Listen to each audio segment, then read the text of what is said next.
Selamat siang Kak Maria, selamat siang teman-teman. Jadi kami dari kelompok 11 akan mempresentasikan hasil tugas kelompok kami, yaitu mengenai stroke. Berikut nama-nama anggota dari kelompok kami. Perkenalkan, nama saya Fiesta Harisa Dionanda Prastias, NIM saya 80 2019 017. Jadi di sini saya akan menjelaskan tentang faktor risiko stroke. Pada umumnya terdapat berbagai macam penyebab penyakit stroke itu sendiri. Penyebab yang pertama dan sering terjadi dikarenakan adanya penyumbatan arteri atau biasa disebut dengan stroke iskemik dalam dunia kesehatan. Kemudian penyebab yang kedua karena adanya pembuluh darah yang pecah atau biasa disebut dengan stroke hemoragik. Nah, pemicu akut dari stroke itu sendiri dikarenakan adanya kemarahan yang meledak, emosi, serta perubahan postur tubuh yang tiba-tiba terjadi sebagai suatu respon terhadap pengalaman buruk yang mengejutkan. Di antara penyebab tersebut, penyebab stroke juga bisa berupa seperti gangguan sementara aliran darah ke otak atau biasa disebut dengan istilah ischemic attack. Nah, biasanya gangguan seperti ini bersifat sementara dan tidak berlangsung lama. Kemudian, saya di sini juga akan menjelaskan 10 faktor-faktor potensial penyebab stroke, yaitu yang pertama penderita diabetes. Pada saat seseorang memiliki penyakit diabetes, maka dirinya akan lebih mudah terserang penyakit stroke dikarenakan akan lebih mudah terjadi penggumpalan pada darah. Kemudian yang kedua, faktor keturunan. Jika di dalam keluarga memiliki riwayat penyakit stroke bisa kakek, nenek, orang tua, bahkan saudara kandung, maka kemungkinan juga akan ada resiko terserang penyakit stroke. Nah, hal ini terjadi karena seseorang memiliki arteri vena malformasi atau aneurisme berupa kelainan pembuluh darah pada otak. Nah, kemudian yang ketiga, kurangnya kesadaran berolahraga. Kurangnya kesadaran untuk berolahraga juga dapat membuat seseorang mengalami diabetes, obesitas, dan tekanan darah yang lebih tinggi dan meningkatkan resiko terserang penyakit stroke. Kemudian yang keempat, mengonsumsi makanan yang tidak sehat seperti makanan berlemak, makanan manis, dan makanan yang mengandung banyak kolesterol. Nah, dengan makanan-makanan seperti itu, maka resiko terjangkit penyakit stroke akan jauh lebih tinggi dan kita dapat mencegahnya dengan mengubah pola makan kita menjadi 4 sehat 5 sempurna. Kemudian yang kelima ada kebiasaan merokok. Karbon monoksida dan nikotin yang terdapat pada rokok juga bisa memperburuk serta merusak sistem kardiovaskular dan meningkatkan penyakit stroke itu sendiri. Kemudian yang keenam, penyakit jantung.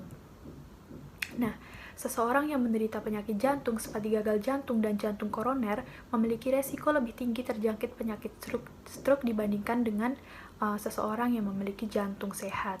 Kemudian yang ketujuh ada faktor usia dan jenis kelamin. Seseorang yang sudah mencapai usia 55 tahun atau bahkan lebih tua akan memiliki resiko stroke yang lebih tinggi dibandingkan dengan orang yang berusia lebih muda. Nah, selain usia, ada juga penelitian yang menyebutkan bahwa jenis kelamin juga memiliki pengaruh pada resiko stroke.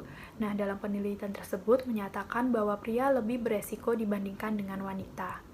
Kemudian yang kedelapan ada darah tinggi. Ketika seseorang memiliki tekanan darah yang tinggi, maka perlu diwaspadai dan harus lebih mengatur atau menjaga pola makannya menjadi lebih sehat. Ketika seseorang dapat mengatur tekanan darahnya, maka ia juga dapat menurunkan resiko penyakit stroke.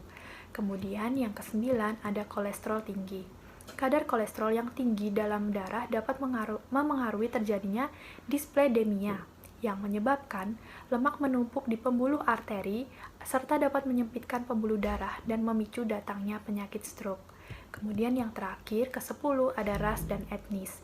Dalam sebuah penelitian menyebutkan bahwa orang Afrika Amerika mempunyai resiko yang lebih tinggi untuk terjangkit penyakit stroke, apalagi orang yang memiliki penyakit diabetes. Sekian, terima kasih. Faktor stroke dibagi menjadi dua. Yang pertama, faktor risiko untuk usia, jenis kelamin, serta sosial budaya dalam stroke.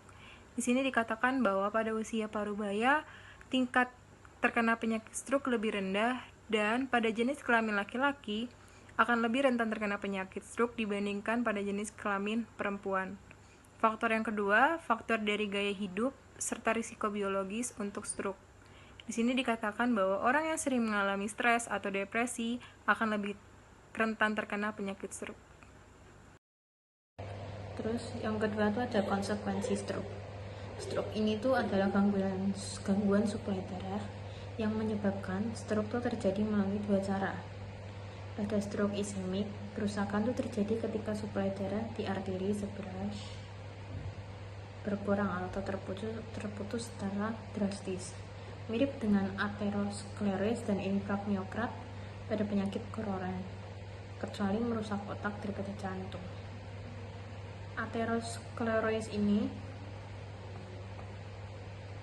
itu tuh penyempitan dan pengerasan pembuluh darah arteri akibat penumpukan plak pada dinding pembuluh darah. Dan kondisi ini tuh merupakan penyebab umum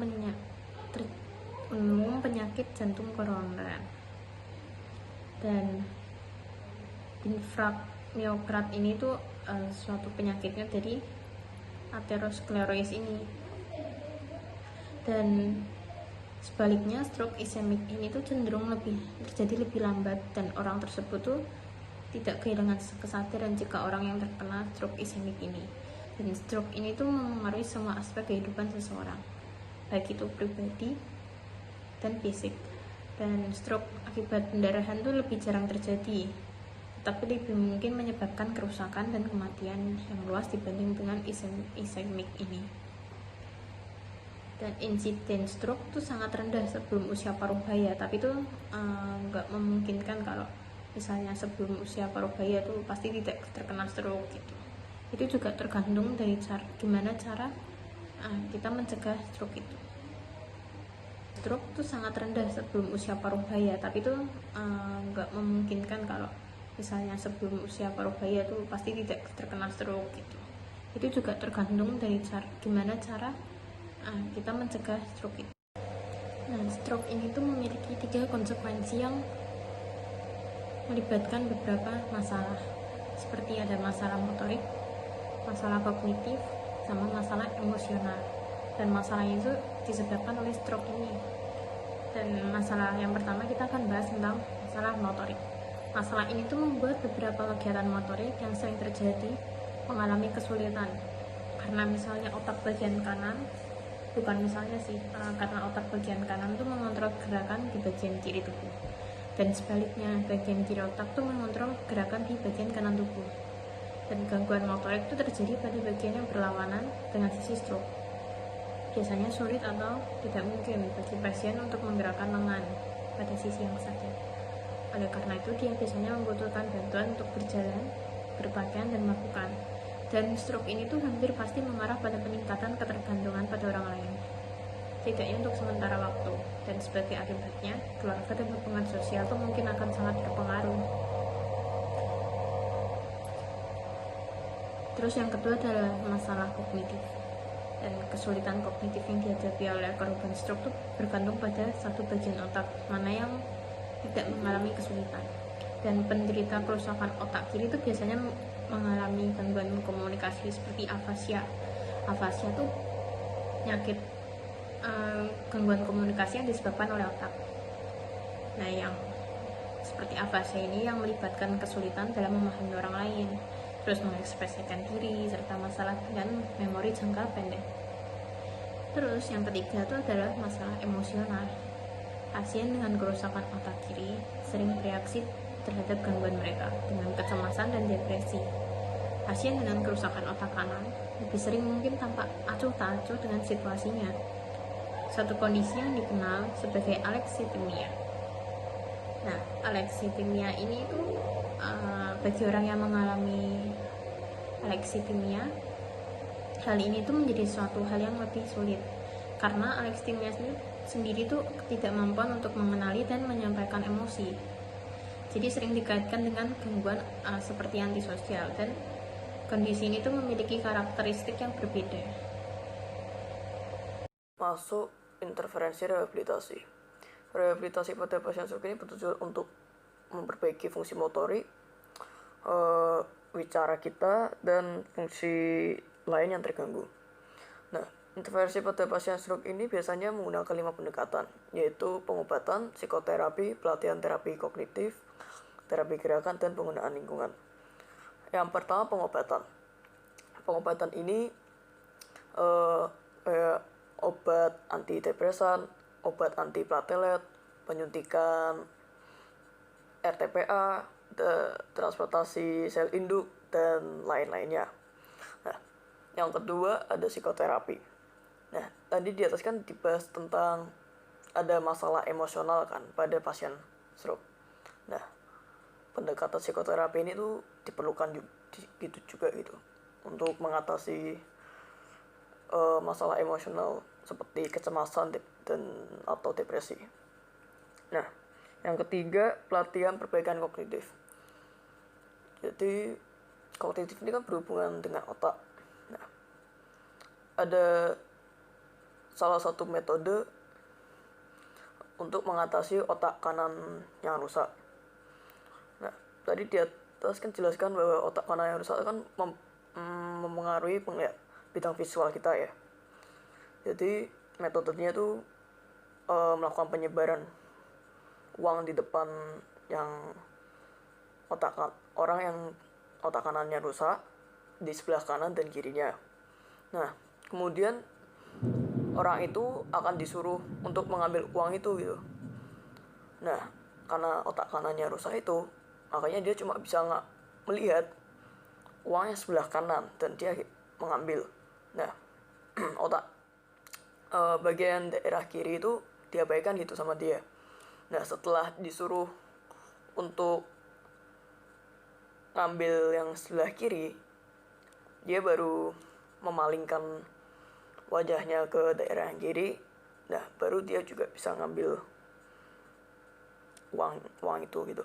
Nah, yang keempat ada terapi gerakan. Terapi gerakan ini salah satu contohnya itu latihan berjalan.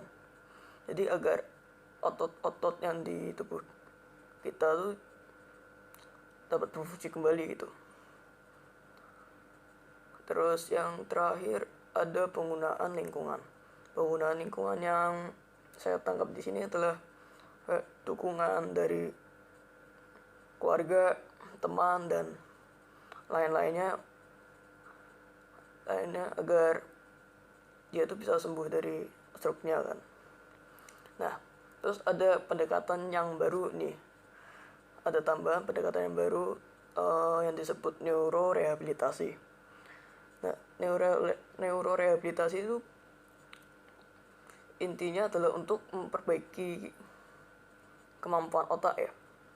Jadi kayak otak yang nggak terkena stroke ini nanti akan mengambil alih fungsi otak yang sudah rusak itu. Jadi dia mengembalikan kemampuan untuk berbicara, bergerak, dan lain-lainnya. Selanjutnya tentang aspek psikososial yang akan dijelaskan oleh teman saya. Di sini saya akan menjelaskan tentang aspek psikososial stroke. Ketika stroke menyebabkan defisit fisik atau kognitif, penyesuaian emosi menjadi sangat sulit. Mereka akan mengalami depresi pada minggu-minggu pertama. Saat mengalami kemajuan dalam pemulihan, kemudian menyadari kerusakan pada dirinya, mereka akan putus asa dan depresi. Gangguan yang disebabkan oleh stroke memiliki efek sosial yang penting bagi pasien maupun keluarganya, terutama apabila pasien mengalami lumpuh parah atau menderita afasia. Kontak sosial dan aktivitas rekreasi dengan teman maupun saudara juga menurun bagi pasien maupun keluarganya. Orang yang selamat dari stroke sering menderita gangguan fisik dan kognitif yang substansial, tetapi perawatan medis dan terapi fisik, pekerjaan dan bicara dapat membantu pemulihan kemampuan pasien penderita stroke.